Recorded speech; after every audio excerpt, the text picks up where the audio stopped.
And I just was, I think, a quite unusual child, let's just say. I also dressed funny. Wow. So I didn't like a lot of, there's a lot of attention to style in these girls' schools, and like tweezing eyebrows. What I find in the Hasidic world is there is a lot of pressure to fit in, to conform. If you're good at conforming, you can blossom, you can bloom. If you're not, then you can suffer, you can have a really hard time. What was the case for you being such a misfit? Oh my God, I suffered so much, especially as an adolescent. I was in such misery so much of the time. I had such a complicated fantasy world about, who were my real parents. Hello and welcome back to this channel. My name is Frieda Vizel, and here I explore topics related to Orthodox Hasidic Judaism, covering culture. I do tours, life stories, and more. Today, I'll be talking to Naomi Seidman, who is a friend, a fellow ex-Hasid, and who has been on my channel several times. Some of you might know Naomi from her hit podcast about leaving Hasidism called Heretic in the House. She is the Chancellor Jackman Professor in the Arts at the University of Toronto, and Naomi and I will be visiting Poland for a video soon, which you should stay tuned for. So I thought this was a great time to invite Naomi on to talk about her life story so we can get to know her a little better. Hi. Hi. Thank you. Thanks for having me. I'm so excited to do this. I've been looking forward to talking about your life story, which I know some bits and pieces. Can we start from the beginning? Where were you raised? Conception? Well, so when a man loves a woman. We're gonna skip that over. Okay. Since this is a PG-ish interview. You don't want to go there. I don't want to go there. We definitely don't want to go there. We're gonna start 5 years later. Okay, where do you live, and what is the context in which? Yeah, so I grew up in Boro Park, which is one of the three, I guess, ultra-Orthodox. I don't like the term ultra-Orthodox because I think ultra-Orthodox Jews don't like it. They don't call themselves that. It sounds like it means way too Orthodox. Oh, is that? Ultra. So Boro Park is in some ways the most diverse one. Williamsburg is dominated by Satmar. As your listeners know, though my cousins were Pupa, and I spent time in Williamsburg with my Pupa cousins. And Crown Heights is dominated by Chabad, but I also had Belzer cousins in Crown Heights, so I spent some time in Crown Heights. And then Boro Park is the one that, if it has a dominant Hasidic group, it's probably Babov, but it has many, many different kind of groups, and it's the most cosmopolitan and open, and that's where I grew up. Though my family moved out of Boro Park when I was 12, maybe, to a neighborhood called Kensington, which is right nearby. You described my family as Hasidic, which is true in some regard, but not true in others. So maybe I should explain all that. Yeah. So my father grew up in a Hasidic family in Poland. Actually, one of the richest Hasidic families in Poland. Really? He was a Husiatner Hasid. So in many of these, not a big Hasidic group, and it no longer exists. So our families are kind of like one of the last memories of the Husiatner Hasidim. But in this group of Hasidic Rebbes, there was often one family that was like the primary supporter of the Rebbe. And our family in Poland was the primary supporter of the Husiatner Hasidim. And the Husiatner Rebbe moved to Tel Aviv in 1937 from Vienna. There were a lot of Hasidic courts in Vienna and interwar periods. People might not know that. So he left Vienna in 1937, moved to Tel Aviv. And my cousin in Tel Aviv was the last person who had the key to the Husiatner Stiebel. How did you spell the Rebbe's name? His name was Israel Friedman, which is a very Rishon. There's also it's part of the Rishon. The Rishoner had 5 children, 5 sons, I believe, and one of the sons was, and all the sons had to go in different directions because of a murder, and the police were after the Rebbe's children, and they all went in 5 different directions. And I think it was the youngest son that was the ancestor of the Hushadna Rebbe that my father grew up in, that Hasidism. So my father didn't really have a Hasidic group to belong to when he came to America after the war. And he himself he identified as Hasidic, but he was an unusual kind of Hasid. He had a PhD. He shaved his beard. He knew many Rebbes as a journalist and as a writer, like he would interview them as opposed to be a Chassid. So I grew up in a kind of unusual Hasidic family, you could say. And my brother went to Karlin Stalin, which is a different Hasidic yeshiva. All my siblings left the Hasidic world and became yeshivish. Now I have many, many nieces and nephews that are they live in Lakewood. And my brother, who went to Hasidic elementary school, ended up becoming a brisker. Like brisk is kind of like the Harvard of the yeshiva world. And most of the yeshiva world no longer speaks Yiddish, like they speak English. But my brother's an exception. In his yeshiva, they still speak Yiddish. So my brother speaks only Yiddish to his children, but he's not Hasidic. And my mother's family, which was never Hasidic, she was from Transylvania, they belonged to the non-Hasidic branch. Her siblings both married Hasidic men. So all the Hasidim were now on my mother's side. And my father's side, whatever, our family is no longer Hasidic, so complicated. But I think your viewers are so sophisticated, they now know that not all ultra-Orthodox Jews are Hasidic. So my family went back and forth in complicated ways through the Hasidic, non-Hasidic world. And now my immediate family is entirely non-Hasidic, though I have many Hasidic cousins. But you grew up in the Hasidic milieu in Boro Park. Would you say that's fair? Yes, very much so. I mean, it was more diverse than, as I said, Williamsburg or Crown Heights, and not everybody was Hasidic, but we actually grew up pretty close to my sister was friends with the Bavur Rebbe's daughter, and the Bavur Rebbe, the Bavur Hasidic synagogue, which was huge, like seats 1,000 or 2,000, bordered our backyard. So in some sense, we were very close to the Hasidic world.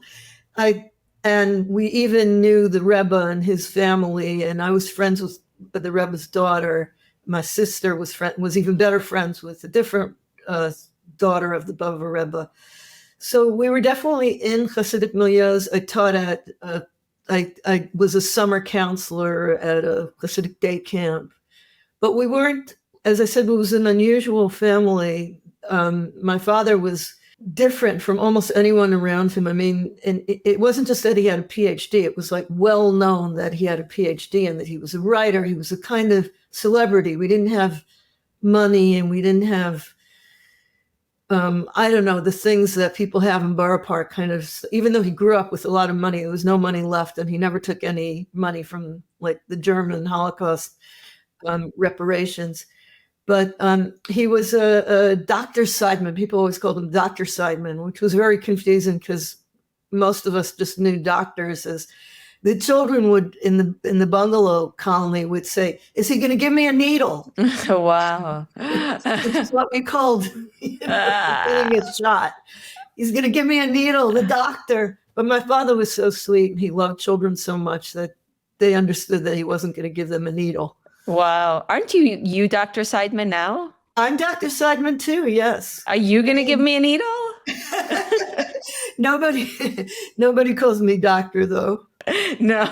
So it's funny because when I got my PhD, I'm very, very, very glad that I got my PhD while my father was still alive, which was nothing to, take for granted because my father was pretty old when I was born. So the idea that he would live to see. How old was he? We don't exactly know. He was close to 60. He was around 60. How old was your mom? My mother was 37. Oh. So my father lost, it's not entirely clear, he didn't talk about it, either a wife, maybe even a child, but certainly at least a fiance, which we didn't really know about. He didn't talk about it in the Holocaust. So he lost a generation, and my mother did too. I mean, 37 isn't, it's true, I was the youngest, but so I'm the child of Holocaust survivors. And my father was around 60 when I was born. And when I got my PhD, and I was on my way to my first job, which was at Penn State. And I was lying in my bed. I was visiting them, and I was lying in my bed and reading. And I saw that my father was standing at the door and just staring at me. And I looked up and I said, "What? What are you staring at?" And he said, "Do your students stand up when you teach, when you walk into the classroom?" I said, "Are you kidding? They don't even shut up. I have to like scream at them before they keep quiet." But it was so meaningful to him because he got his PhD. I mean, this is a crazy thing. He got his PhD in 1940. I always joke to my students that was a really bad year for the job market. I was complaining about the job market for PhDs. And that's what his dissertation says, 1940. Like somehow the war is going on and he gets his PhD. And he never had an academic position. And so for him, the PhD was so valuable and such a bittersweet thing. And so that I had a PhD. I mean, I have a sister who has a PhD too, so it's not such a big thing anymore. And lots of nieces and nephews with PhDs, but which is a yeshivish thing and not a Hasidish thing. So, but yeah, it meant a lot to him that I had a PhD, and it was a kind of like a tikkun, like a fixing of the wrongs that were committed. What he didn't have, and my parents never had a dime, and that I had a job in a university, Penn State, with such a great football team.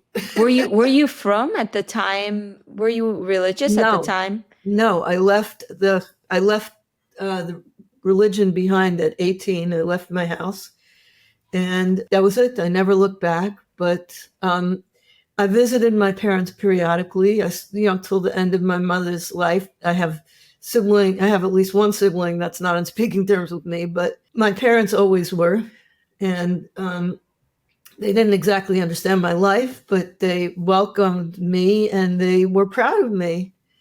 I have my mother just died at the age of 101 last year, and she had a pack of things that she collected. And one of the things she collected, they kept track of me, there was an article in the newspaper about how UC Berkeley graduate students were on strike. And they had a picture of a graduate student who happened to be me.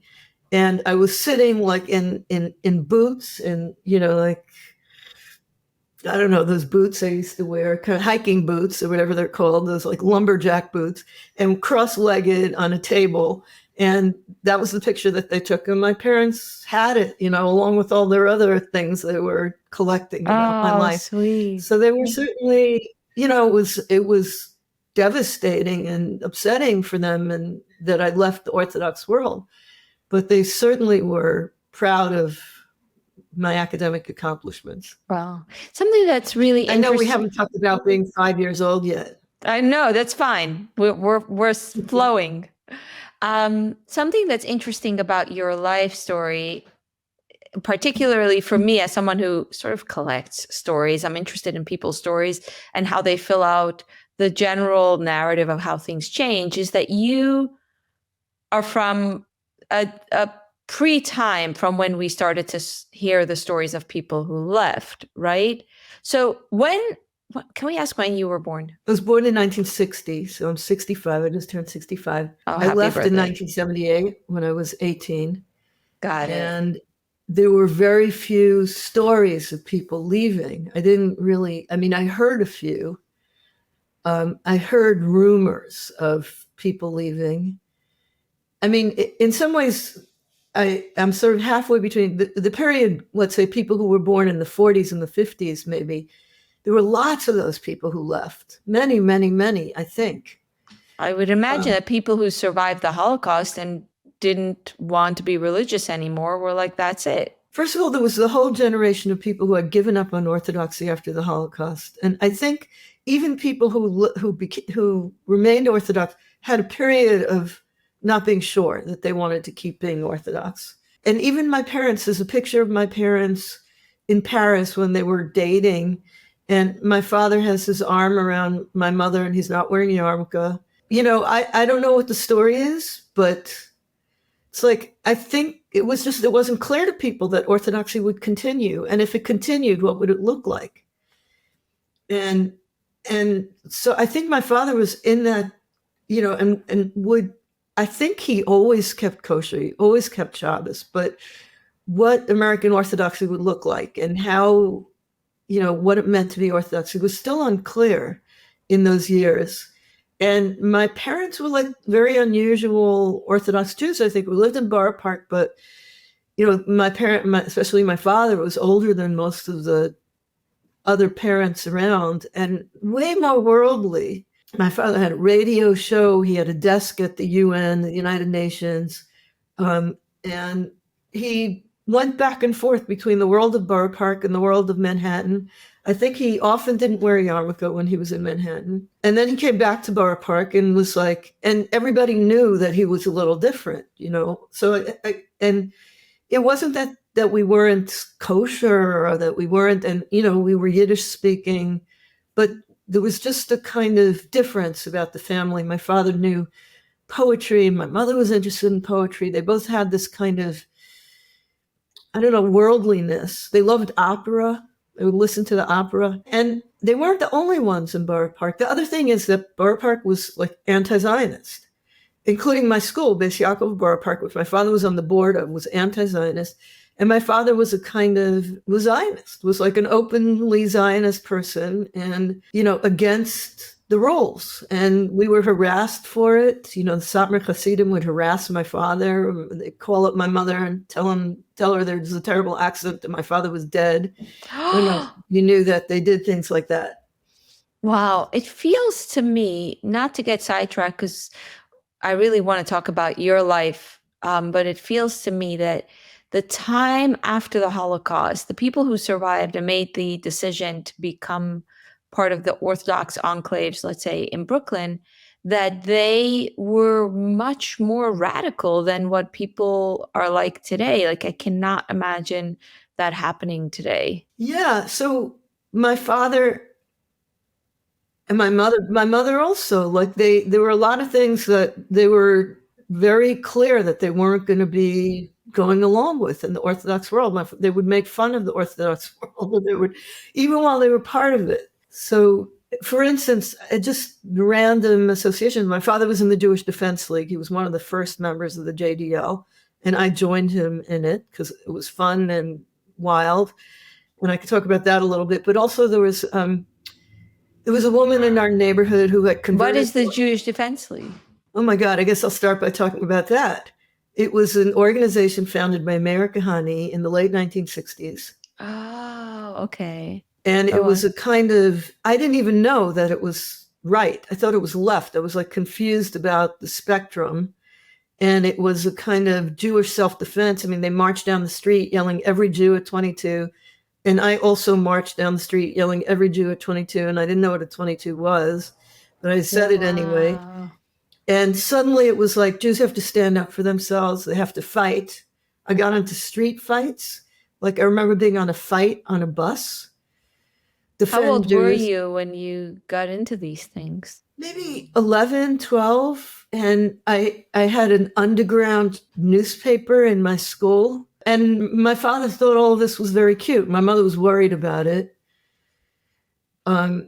The underground newspaper, the cross-dressing. I also cross-dressed when I was a kid, with my father's knowledge and to my mother's horror and terror. I put on my father's suit. My father, tiny guy, he was like basically my size when I was 12, and I would put on his clothes and try to sneak into the men's section of the Baba shul. Did you successfully pull it off? The one time I got all the way in was on Simchas Torah, which is already a kind of like wild dancing holiday. And I got pretty close, pretty far in. I was like a good 20, 30 steps past the door. And this older guy, it was everybody's backs. So I didn't have to worry about being looked at too closely. But somebody turned around and started walking toward me.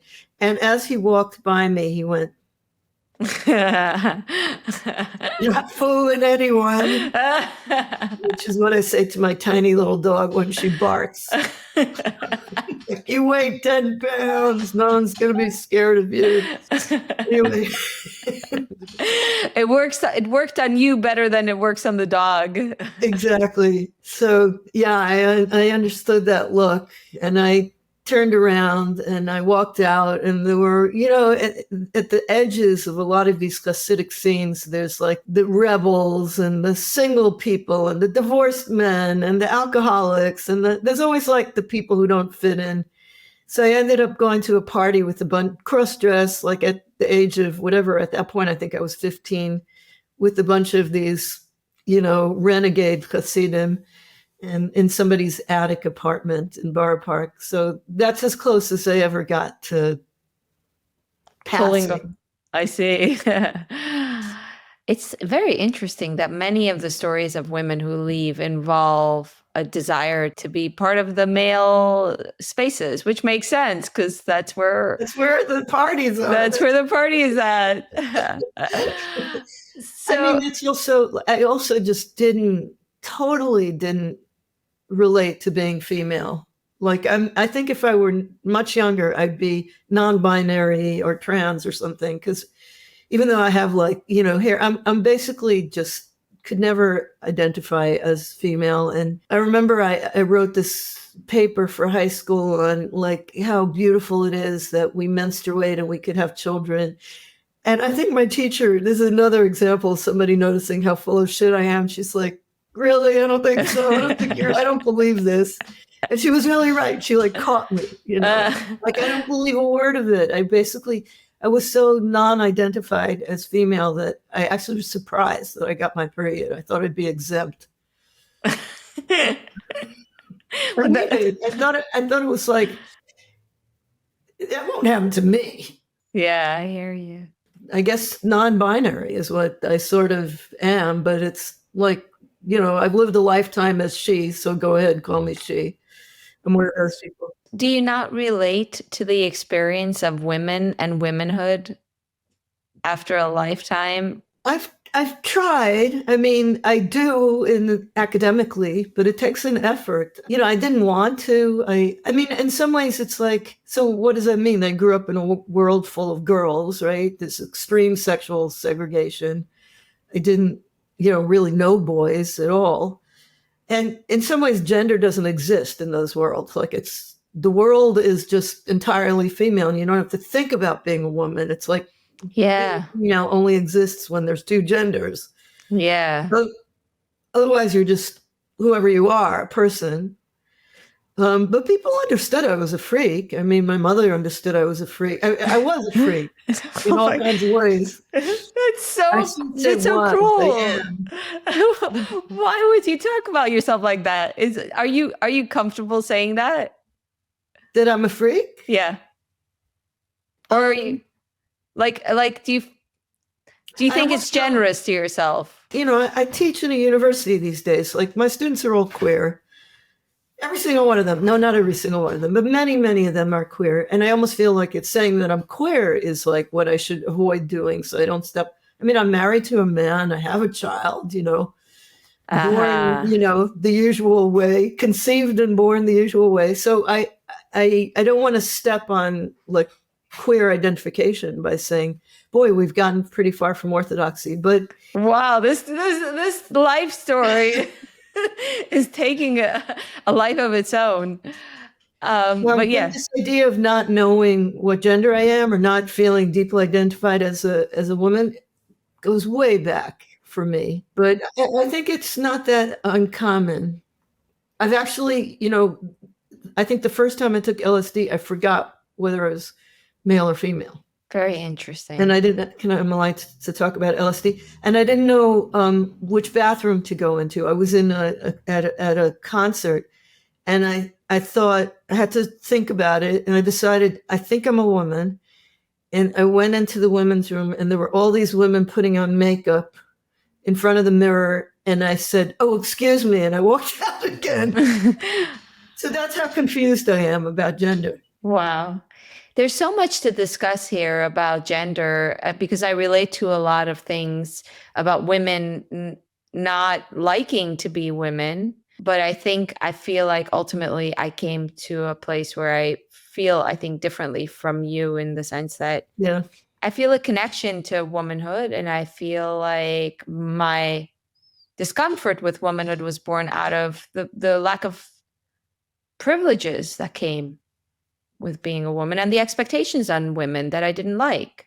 We have to be more demure. We have to be more contained or whatever. And also, by the way, on that note, the word freak or crazy, I really am uncomfortable when people use it on themselves, because I feel like I come from a world where that could be so stigmatizing. Like, oh, this person is a freak. This person is crazy. They don't fit the mold. They don't fit the box, be it male or female.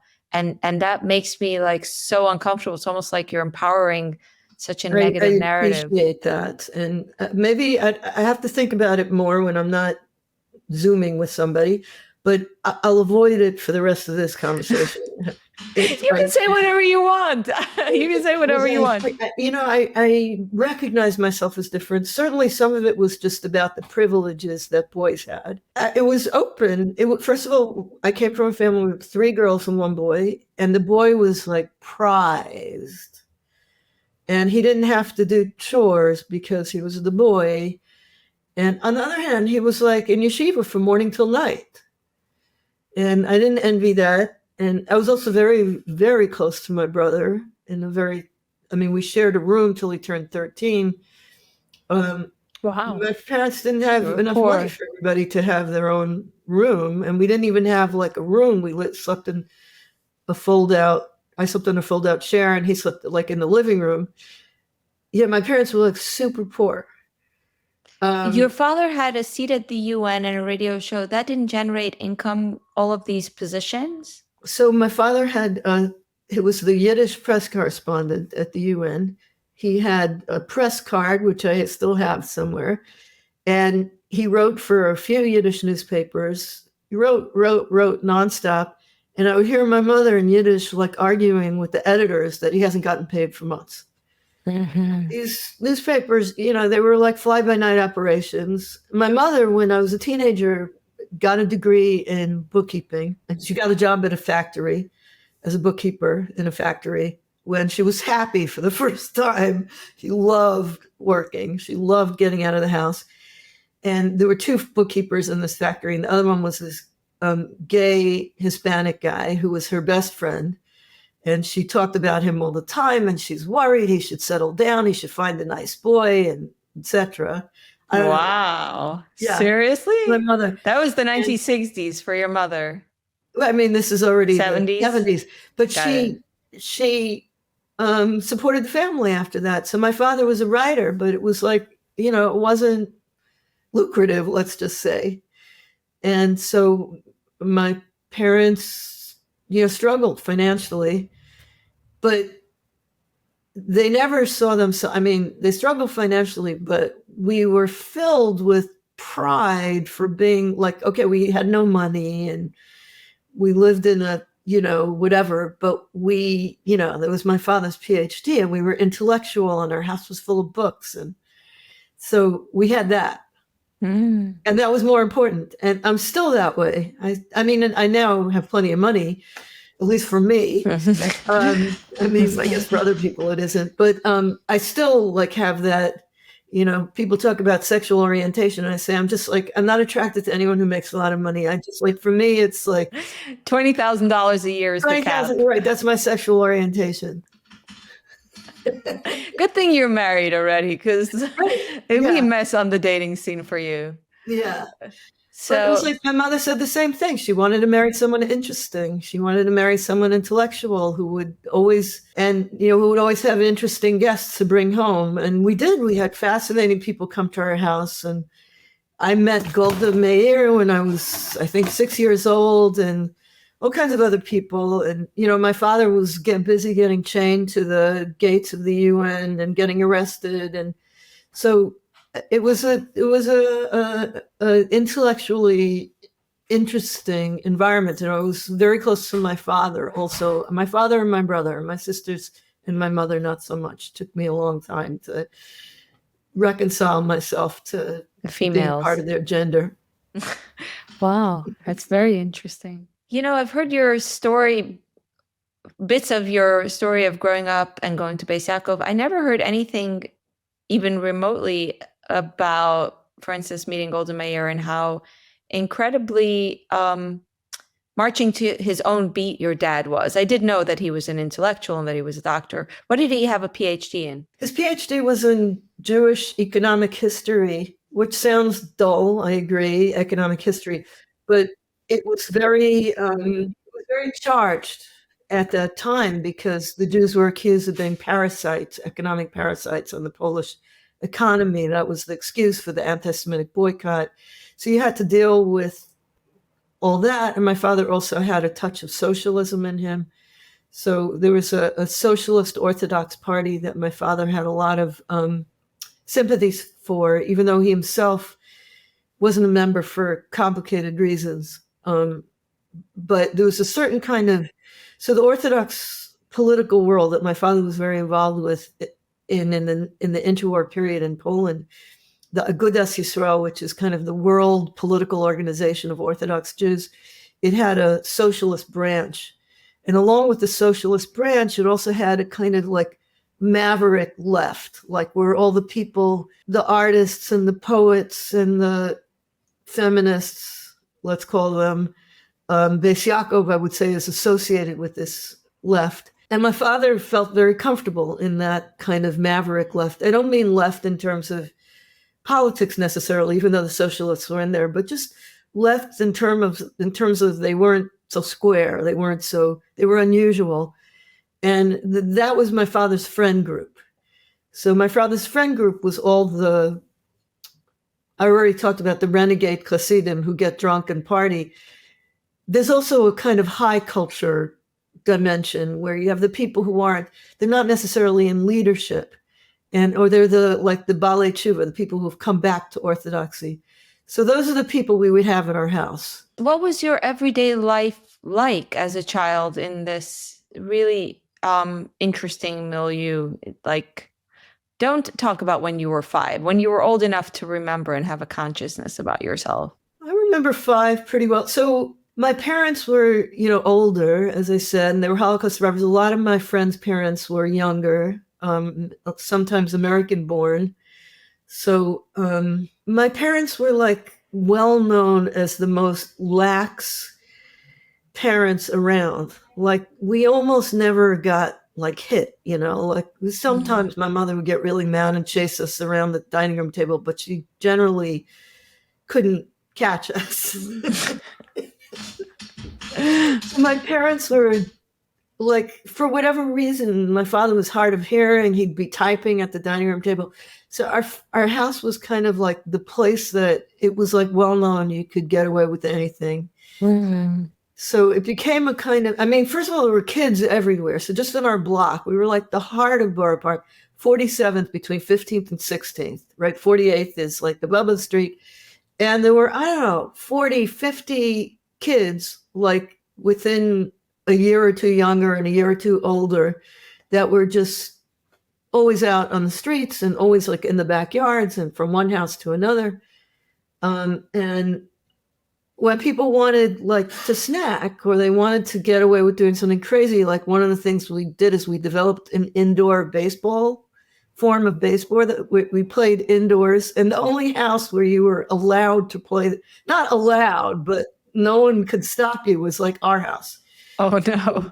We would roll the ball along the floor and then just hit it with the broomstick or something. And Yeah, my father would be like trying to write his articles, and he would like scream at us, but no one could any of it. I mean, they just were like very gentle. They were more like grandparents than parents. Yeah. And also, just even though they didn't have money, they were like sort of loose with money. I don't know how to describe it. Like my mother, she once sent me to the grocery store with a $5 bill to pick something up, and I lost it on the way home, and on the way to the store, actually. And I went back, and I don't know how I managed to lose a $5 bill. And I went back into the house, and I was crying so hard. She couldn't understand what happened. She thought like I had been mugged. And then I finally managed to get the words out. And she's like, "You're crying over $5? Like, you scared me." Like, she was just mad at me for scaring her.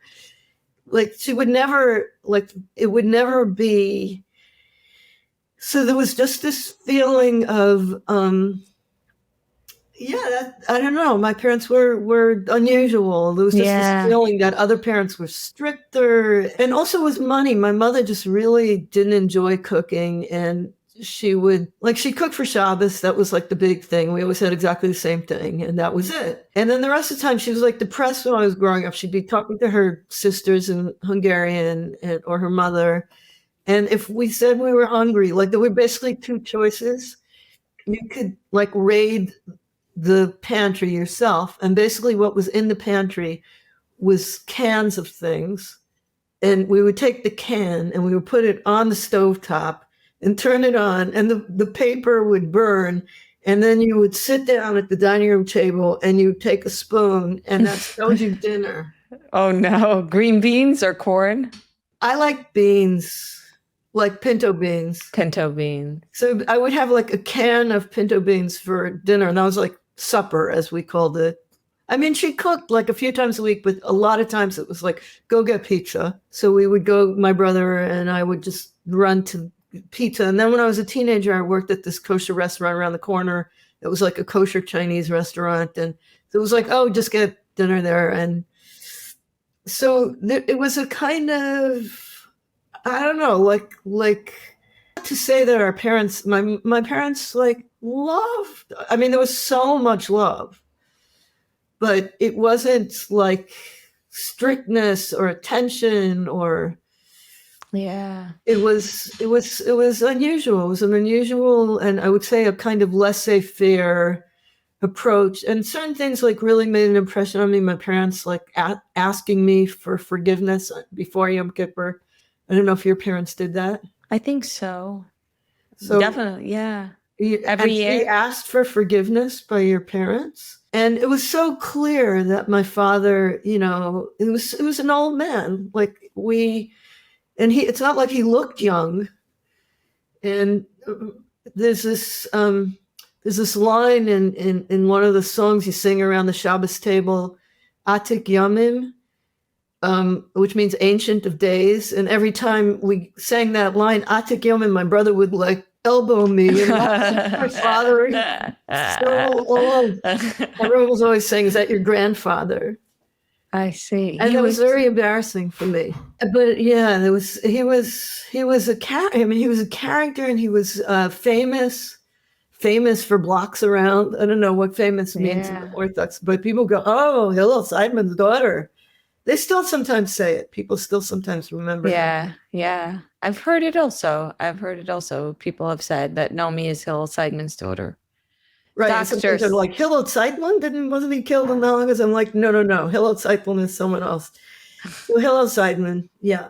I'm trying to imagine. I'm even surprised that there was pizza and kosher Chinese in Boro Park in the 1970s. It was just starting and was so exciting. My parents, like, I don't want to give you the wrong impression. My parents are like super strict, especially my mother. Like we only ate from one butcher, and mostly she didn't trust the hechsher, you know, the kosher certification. She really wanted to know that something was kosher before you could eat there. But somehow we decided first, like one pizza store, I think it was called Amnon's on 13th Avenue, opened still up. Around. So that was like an immediate hangout, and we were pretty close to 13th Avenue, and we could go there. You know, it wasn't, I think it was like $1 for a pizza. And my mother was always like happy to give us money to get us out of the way. And So I remember it moved from a tiny little storefront to the place that's like 3 times as big, and now it's moved again. So yeah, the pizza stores were like a big thing. And then there was this kosher Chinese restaurant that opened up around the corner. When we moved to Kensington on 18th Avenue, and I was friends with the owner's daughter. The two owners were both Holocaust survivors who had like a terrible marriage, and they would get into these screaming fights. Oh no. Wave knives at each other. They called each other Mr. B and Mrs. B. That's how they addressed each other. Yeah. And I mean, there were no Chinese people that lived there that worked there. It was all like Vietnamese people and Japanese people, and mostly Hispanics. And yeah, so that was, I think, one of my first jobs when I was like 13, 14. So I've been working basically since I was. You work so hard, and you're always working, and you work so hard, and you've done so many things in your life. But Jobs. Jobs. I'm also very lazy. I don't know. You work all the time, and you've done a lot of different things. Just speaking of academia and the work you've done in terms of Jewish studies, and your podcast as well. Thank you. Do I not have a lovely visitor here? This is my cat, Chloe. I'm actually amazed that my crazy little dogs aren't like harassing us. Do you have two dogs now? I have, my housemate has a dog, so we have a housemate. In many ways, I still live like a graduate student, including in that way. And so, yeah, we have 2 dogs, but that is a beautiful cat. Yeah, she's purring. Really looks like you found the exact right spot to scratch under. Yeah, she's satisfied. She's purring. I hear her purr. Oops. You want to talk about what it was like to go to Bais Yaakov? Yeah. So it's funny because now, I wrote a book about the history of this Orthodox girls' school system that I went to, that my mother went to back in Europe, that my sisters went to, that my nieces and great nieces now all went to. And I very rarely think about my own experience in Bais Yaakov. I mostly have an interest in what it was like at the very beginning, like in Poland. When it was revolutionary. When it was revolutionary. When I went, it was already it was a huge, huge school. It was, I don't know, 1,000, 1,500 girls.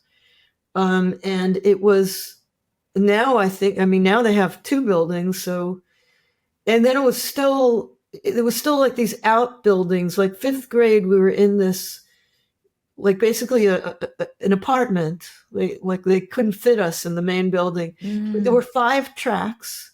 There were 5 classes in every grade. Every grade. Wow, that's a big school. 30 students per grade. Per class. So, per class. So 150 students in a grade. And there was still like a Yiddish track and a Hebrew track, which I don't think exists anymore. And my parents sent me to the Hebrew track, thank God. Like for me, the Yiddish track was like, the teachers were like older and more Yiddish and more like this word, Vernakt. You pronounce it a little differently. How do you say it? Vernakt? Yeah. Well, we used to call someone a chnyak. Chnyak, yes. Which is such an ugly word for like too religious. Yeah, it's very derisive. It's like this person is so not cool. Like the image I have is like, the most intense, extreme modesty, whatever. And I was never interested in that. And so the party poopers. Right. It's actually have a Yiddish name, which is like Scheindel, which is like the family name, like my grandmother. And then my other name is Naomi, and Naomi is like not named after. And it was like a sign of my parents, like Zionism and being a little more modern, that they gave me this Hebrew name. So I was always really glad to be in Hebrew and always kind of like didn't want anything to do with Yiddish. So I was in the Hebrew track. I was a very poor student. I was always in trouble. Did you make friends with other girls? Yeah, I did. I had my best friends for a while, where there's these twins that were just insane troublemakers, like just over the top troublemakers. And I was like their little accomplice. when they were in 8th grade, they declared themselves independent. I forget what it's called, independent minors or something. Whoa. They had their own apartment. I mean, it was partly because their mother died in 7th grade and their father just could not control them. And they had all these like stepbrothers and stepsisters. And we used to like go to their house and try to, like, they had one of their stepbrothers was like gorgeous. And we would like trap him in his bedroom and try to get him in bed. I mean, we're talking about bad things. Oh no. They were such wild troublemakers, but people felt sorry for them because they were orphans. And yeah. They're like a broken family, and their mother, so they got away, and they were twins. And when you ask them, like, I remember just people would ask them what they want to be when they grow up, and they said, I want to be rich. I want to marry someone rich. And they both married like extremely rich people. So, interesting. Yeah, they succeeded. They were my wild friends, and they were, even when they were, and I met them actually at their mother's Shiva. I don't know if this is an interesting story, but I knew them because they were such troublemakers that there wasn't corporal punishment in our school, but for them there was. It's sort of terrible. In 1st grade, I remember seeing they were not in my class that year. Maybe they were not in the same class. I remember seeing the principal drag one of them down the hall. Oh no! Drag them physically down the hall. They were just nightmares. So yeah, I also had this friend, Connie Vizel, who became a fashion designer. Heidi Vizel, she's no longer alive, but she was like a well-known, she dressed people for the Oscars. And so I had some friends, but mostly I just felt very different, I think. My friends tended to be, I don't know, the weirdos. I'm allowed to say about other people? You can say whatever you want. And I somehow, I don't know, I was, unlike my sisters and my brother, I was just always getting bad marks and barely managing. Maybe I had ADHD. So they had level, aside from the Hebrew and the Yiddish tracks in English, they had like the dumb class and the smart class. They didn't call it the dumb class, but everybody knew it was the dumb class. That's what we called it. And I was in the dumb class, which is where I like to be, because you spent a lot like coloring books, like for many more years after everybody else was reading novels, we were doing coloring books. And they gave us this, I guess it was, I don't know, an IQ test or like an aptitude test. And I scored super high on it. And they had a meeting and they said, we've like misunderstood, like you really could be in the smart class. So they put me in the smart class, and I hated it so much that I went back to the dumb class without asking. And there was a new teacher, and she didn't know, like, oh, I guess I'm there. And so I got in trouble for going back to the dumb class. And I don't know. Wow. That's what I remember about Bais Yaakov. I had such strange friends. I also had friends that were like, my friend Esther's parents owned the kosher Chinese restaurant. And I also had this other friend, Chaya Rivka, who was like, came from a super Hasidic family, maybe Satmar or something like that. She was really into religion, and she would learn with her father, and we would have like long conversations about God, and we would walk, like we spent Shabbos together. I think it was like 5th or 6th grade. I was just she had no friends but me. And I would go to her house, and then she would walk me home. And then when we got almost to my house, we would turn around and walk the other way. And then we would turn around and walk the other way. And she was like this mystic. And she would just fill my head with such strange ideas that I just myself became extremely strange. And at one point I wanted to, I couldn't sleep in a bed. I was like too something to sleep in a bed. So like for a while when I was in elementary school, I slept in a box on the floor of my room. And your parents had no comment. No, my parents let me do it because I told you what kind of parents they were. And then for a while, like the only place I felt safe sleeping, I mean, obviously they sent me to therapists, was if I would turn the couch facing the wall. So I was like in this kind of, and I just was, I think, a quite unusual child, let's just say. I also dressed funny. Wow. So I didn't like a lot of, there's a lot of attention to style in these girls' schools, and like tweezing eyebrows and putting on, just a lot of it was about appearance. And I just like revolted against that and started like wearing these like oversized men's shirts and basically this is all through until I left. This is kind of how I dressed. Wow. I feel like we have a very vivid image of little Naomi. What does that mean? What I find in the Hasidic world is there is a lot of pressure to fit in, to conform. If you're good at conforming, you can blossom, you can bloom. If you're not, then you can suffer, you can have a really hard time. What was the case for you being such a misfit? Oh my God, I suffered so much, especially as an adolescent. I was in such misery so much of the time. I had such a complicated fantasy world about, who were my real parents. And I also then I'd sort of discovered reading and just went to the library all the time and just read and read and read and read and read. And I was kind of addicted to these books about like childhood, adolescence, and about schizophrenia. And like I read Lisa Bright and Dark and Dibs in Search Itself, all these, I Never Promised You a Rose Garden, all these books about mentally ill children. And it was basically my ambition to be a mental patient. Why? I developed this fantasy and of like a romantic fantasy about being a mental patient, and there was some kind of escapism. Yeah, and some kind of, I don't know.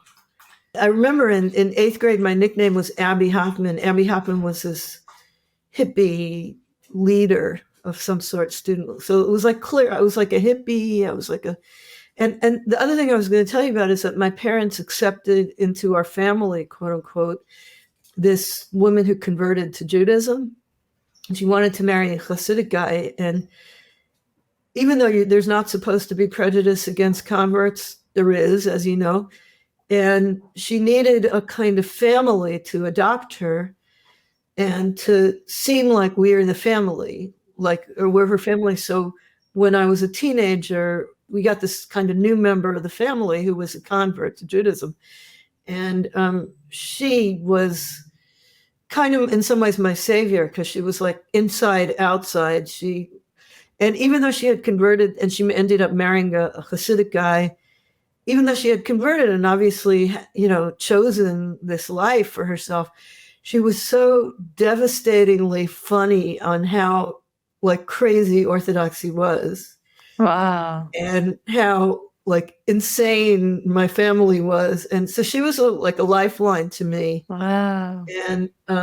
And my parents loved her. They walked down the aisle with her, like when she married this guy.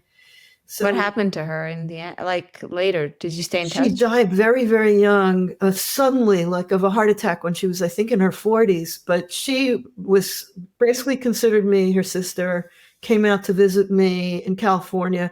We would go to these like hot springs and she would be like fully covered from head to toe. And she would somehow figure out how to go into the hot springs. So she was totally Orthodox. She'd bring her own food, but she was like the person. And there was also, my father had a cousin who we called Uncle Anshul, who would always say to me, who was like an ally. So I had these allies around me who were like, you're so interesting and smart and do what you want, just so I had allies. And my father too was an ally. My father, all my crazy adventures that, where I put on his suit. So my mother would be like, how can you let her do this? Like, the 17 reasons why you should not be laughing in amusement right now. And my mother would be grumbling to him, and my father would be like, let her, whatever. And then off I'd go wearing my father's suit. And my parents saw me do it. Wow. Very interesting. So what happened? Did they try to get you to marry when you were like 18, 19? Yeah. So I actually started going on these shidduch dates when I was like 16 or 17. Wow. They were rushing. No, it wasn't so much me. Them. I mean, the first one I ever went to was, I was at Michala, and I was like, I graduated high school early through the special program after getting kicked out of one high school and going to another. It's another story. I got kicked out of the Bais Yaakov that my father was the president of the board of. So, they must have really wanted to kick me out. So, but then he got me into another Bais Yaakov in Queens, and they let me graduate after 3 years. So I graduated when I was 16. And I went to Michala, I tried really hard to get my parents to let me go somewhere a little more modern. And Michala was mostly for 18, 19-year-olds, and they would arrange matches with boys. So I went on a date, maybe even more than one, when I was just 16 or 17 in Israel. And I wanted to go on these dates because I wanted to meet boys, not because I wanted to get married.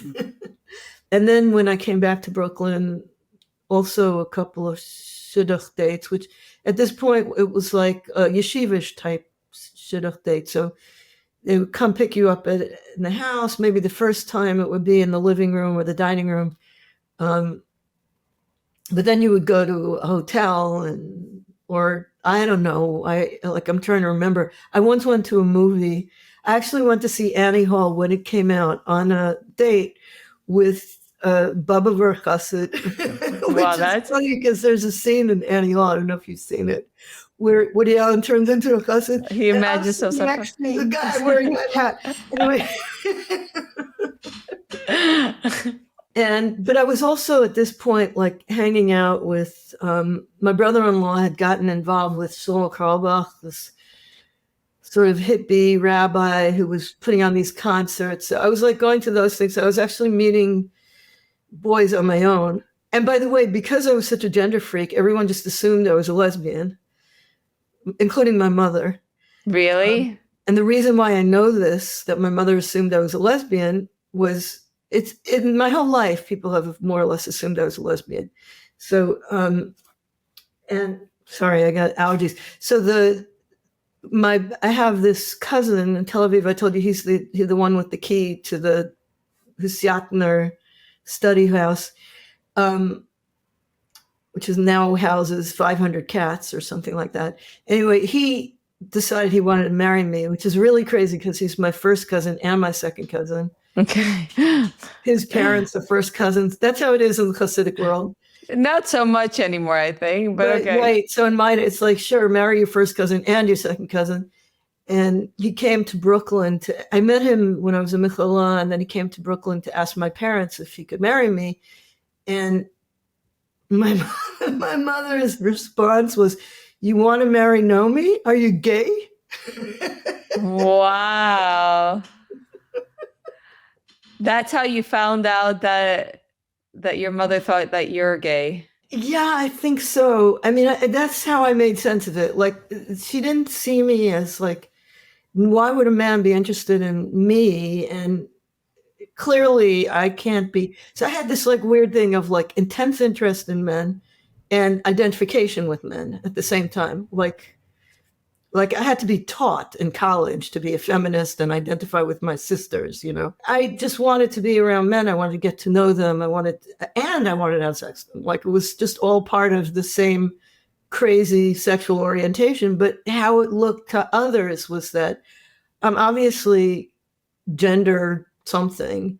And identifying. must be want to have sex with women, which I can see why, because very often women who don't traditionally associate, it's a stereotype, obviously, but more and feminine women. Hi, like, let me tell you what the case is. This is who I am. Anyway, Yeah. I mean, nothing, I guess I'm bisexual, but I'm mostly straight. I'm also queer. I'm like a queer straight person. I'm very confused. No, it's very clear. Right. It's very clear. So that was well, now I forgot what we were talking about. Yeah, we were talking about you were in the callback scene and you were going out with boys. I wanted to go out with men, and I went out with men, and I would pretty much, as soon as I got the opportunity, I couldn't, like, because I didn't have any, other than my brother, I didn't know any boys when I was growing up. I had a hard time, like, recognizing who they were as people, like, just believing they were real, kind of. But in any case, I would say to them pretty much immediately, I don't actually want to get married and be Orthodox. I'm looking for someone, my male counterpart. My fantasy was that I literally had this fantasy that there was someone like me who was an Orthodox boy, and I had this idea of, like, who it would be, and, like, I had all these visions. I don't mean masturbatory visions, just daydreams, and that this person would be my male counterpart, and the two of us would escape together. That was my plan. And because I didn't quite know how to talk to boys, and because I was kind of a little weird anyway, sorry for saying that, then I would just go out on a date, and as soon as we had any kind of privacy at all, I would say, I'm not really interested in being Orthodox. I just am looking for this. I'm looking for something very specific. This is a job interview. Would you leave the Orthodox world with me? I was planning this escape, and I needed an accomplice, and I needed someone to help me. And just to make a long story short, basically I went out on 5 or 6 dates, and, like, whoever it is that I was on the date with would turn around in the car and just take me right back home. Like, what? And one person bit. One person said yes. This one guy, yeshivish guy, he was like, wow, you're different from the others. Like, you're kind of weird and cool and interesting. And I said, so you want to leave? He's like, well, I wasn't planning to, but tell me more, kind of thing. So I ended up getting engaged to this guy. Wow. And my parents were astonished, thunderstruck, because he was a good-looking, normal-seeming, male-dressing, nice job, had a little bit of a parnassa, like a good catch. And they could not understand, like, how that went with me. And they were, like, beyond themselves. And this is after, like, basically it was one date, like, no one would ever ask me out again because of this. First of all, I was dressed so oddly. And then there was this good catch. And then he backed out. He got cold feet.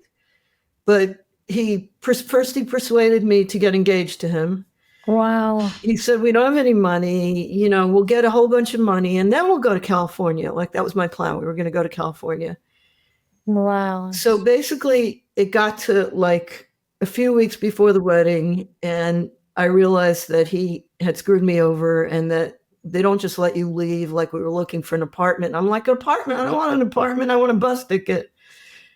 Wow. And I was so depressed about this that I was suicidal.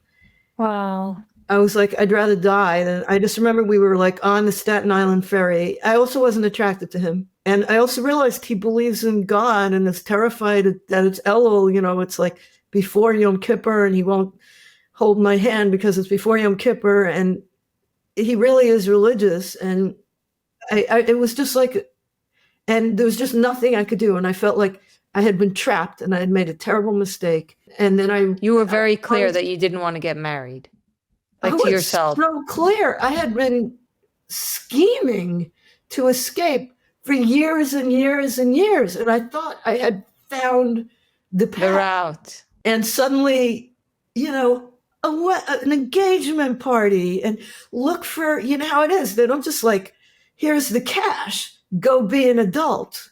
That's not how it works. And I was so like aware, like I was so, and it occurred to me that, oh my God, there's something called sexual attraction and he feels it for me and I don't feel it for him.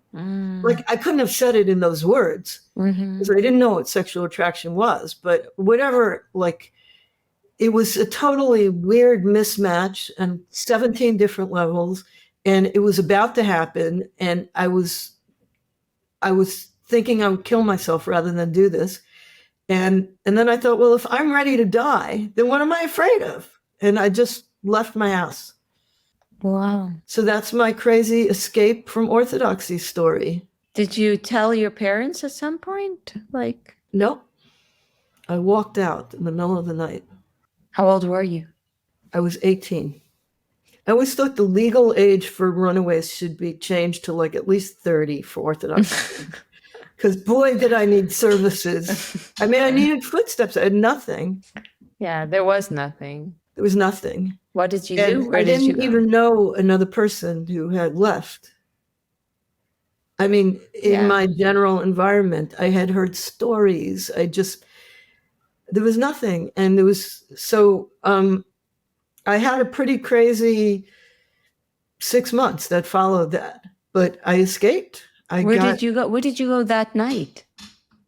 So that's like the part of the story that I think I don't really want to talk about. Oh, we don't have to talk about it. We don't have to talk about it. I'll tell you personally, but I don't want to tell the internet. Yeah, no, that's fine. So I had the next 6 months of my life would make a very dramatic story. But basically, I think I had $40 in my pocket. And I had a pair of pants hidden behind my books. When did the scheming start? How old were you? The scheming started, oh my God, I think I was still in elementary school when I was like, it wasn't even like, I mean, it was just like an attraction. It was almost like, in sexual orientation, like non-Jews, like anything that wasn't orthodoxy was so, or even like modern orthodoxy was so appealing.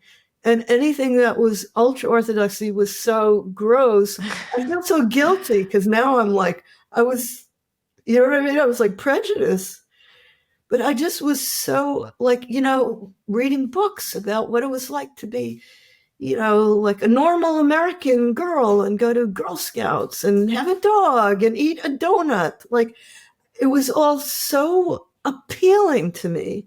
And the only place I knew how to find it was like, in Boro Park, where I didn't even have a conversation other than to buy something from them with anyone who wasn't a fellow ultra-Orthodox Jew. I mean, it was just like, I read about them. I was just like, it was like an overwhelming attraction and an overwhelming revulsion from, first of all, the idea of being a married woman and having a bunch of kids and putting on a shaitel. Now I think a shaitel would be an improvement. Like I have this thing of, I sit in a room full of ultra-Orthodox women and I'm the only one who has any gray hair.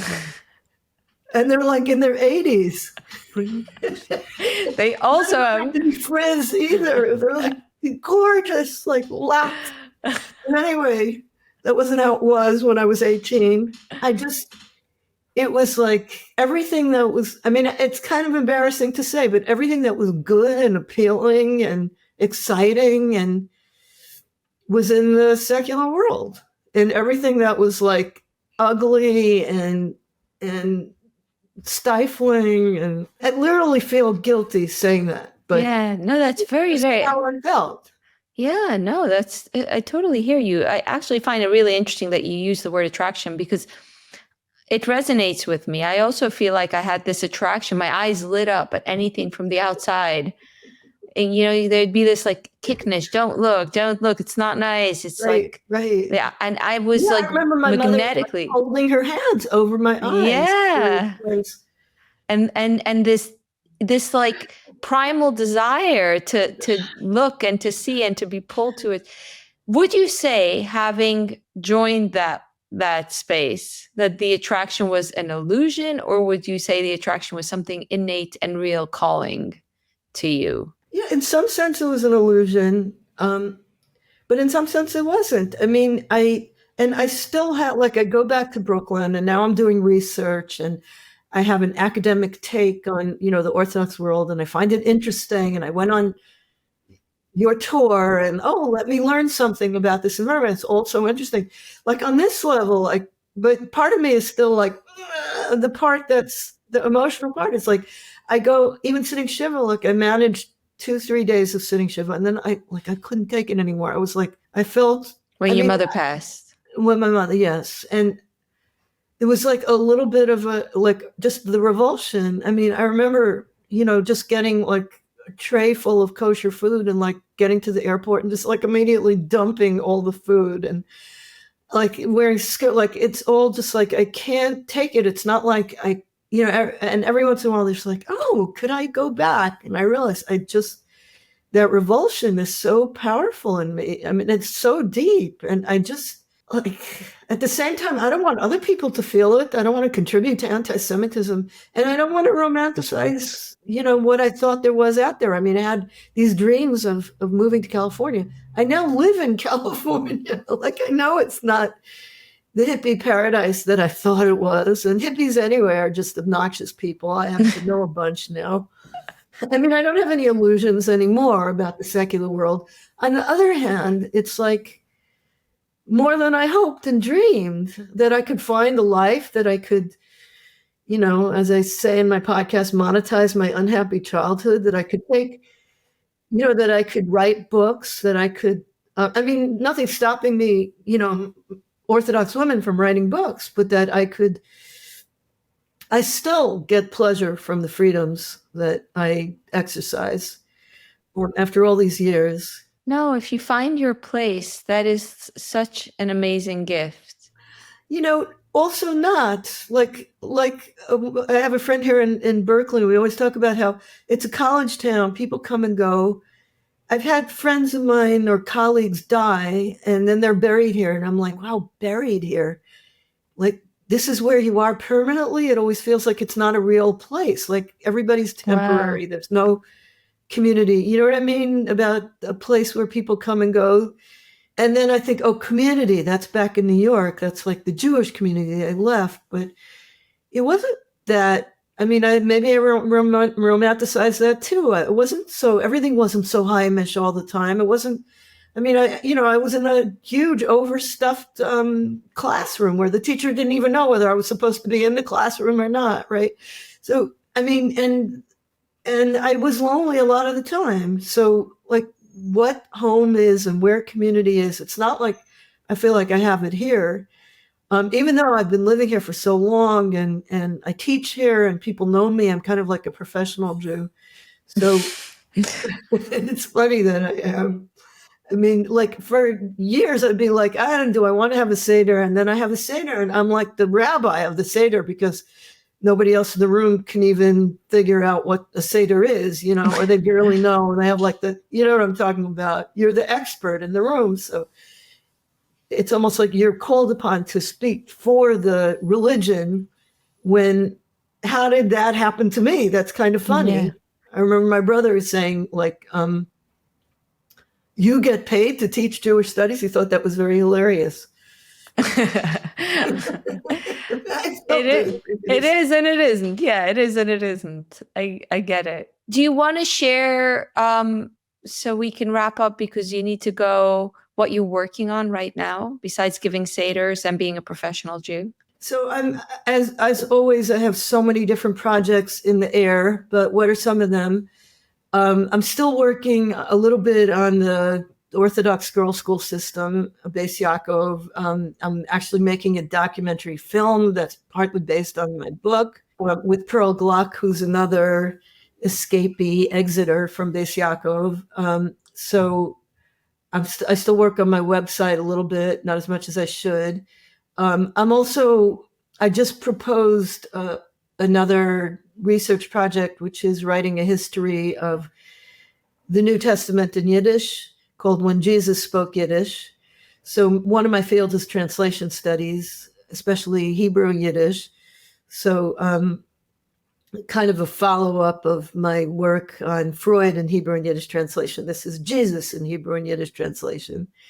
So what else am I doing? I'm also working on, for the first time, I've sort of gotten a little involved in contemporary politics.